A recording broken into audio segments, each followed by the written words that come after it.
పొత్తుల రాజకీయం రోజుకో మలుపు తీసుకుంటూ ఆసక్తి రేపుతోంది. మేము సింగిల్ అనే అధికార వైసీపీ ఇప్పటికే క్లారిటీ ఇచ్చేగా టీడీపీ జనసేన కూటమిలోకి బీజేపీ ఎంట్రీపై ఉత్కంఠ రేగుతోంది.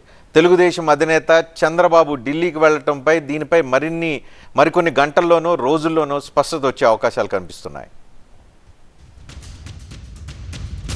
ఆంధ్రప్రదేశ్ రాజకీయాల్లో ఇప్పుడు పొత్తుల అంశం కీలకంగా మారింది. అధికార వైసీపీని ఓడించడమే లక్ష్యంగా ఒక్కటైన టీడీపీ, జనసేన బీజేపీతో తుది చర్చలు జరుపుతున్నాయి. అందులో భాగంగానే కమలం పార్టీ పెద్దలతో మాట్లాడడానికి ఢిల్లీ వెళ్లారు చంద్రబాబు. ఈ చర్చలు సఫలమైతే 2014 పొత్తులు ఫలితాలు రిపీట్ అవుతాయన్న విశ్వాసంతో ఉన్నాయి టీడీపీ వర్గాలు. అమిత్ షా, చంద్రబాబు సమావేశం తరువాత అసలు బీజేపీతో టీడీపీ, జనసేన పొత్తు ఉంటుందా, ఉండదా? ఈ విషయంపై స్పష్టతొచ్చే అవకాశం ఉంది. అయితే పొత్తులో 8 ఎంపీ, 25 ఎమ్మెల్యే సీట్లు బీజేపీ కోరుతున్నట్టుగా ప్రచారం జరుగుతోంది. పొత్తు ఖాయమైతే విశాఖ నుంచి బీజేపీ ఎంపీ అభ్యర్థిగా పురంధేశ్వరి బరిలో ఉండబోతున్నట్లుగా ప్రచారమవుతోంది. ఈ స్థానంపై ఆశలు పెట్టుకున్న సీఎం రమేష్ ని టీడీపీ, బీజేపీ రాజ్యసభకు పంపే అవకాశం ఉన్నట్టుగా తెలుస్తోంది. మరో 7 ఎంపీ స్థానాల్లోనూ బీజేపీ అభ్యర్థులుగా కీలక నేతల పేర్లు వినిపిస్తున్నాయి. అయితే విపక్షాల పొత్తులతో తమకు ఎలాంటి నష్టం లేదు అంటోంది అధికార వైసీపీ. ఇప్పటికే అవి గాలికి కొట్టుకుపోయే పొత్తులంటూ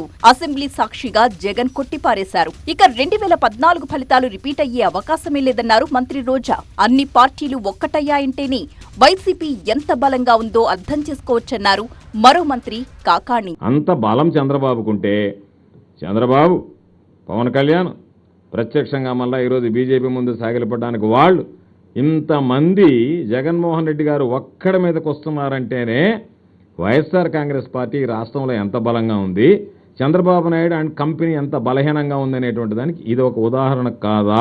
అయితే ఇంకా పొత్తు ఖరారు కాకముందే విపక్షాల్లో ఆశావహుల నుంచి హాట్ కమెంట్స్ వస్తున్నాయి. అనంతపురం ఎంపీ సీటుపై మాజీ ఎమ్మెల్యే జేసీ ప్రభాకర్ రెడ్డి చేసిన వ్యాఖ్యలే అందుకు నిదర్శనంగా చెప్పొచ్చు. తాడిపత్రి ఎమ్మెల్యేను అనంతపురం ఎంపీ టికెట్ అడిగినా నేను అందరూ మాదిరి ఎట్లా అంటే అట్లా మాట్లాడినా ఉండింది మాట్లాడతా.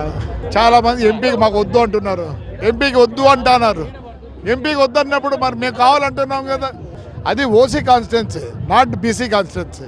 భారీ సంఖ్యలో ఉన్న ఆశావహుల్ని బుజ్జగించడం కూటమి పార్టీలకు పెద్ద తలనొప్పి కావచ్చన్న అభిప్రాయం వ్యక్తమవుతోంది.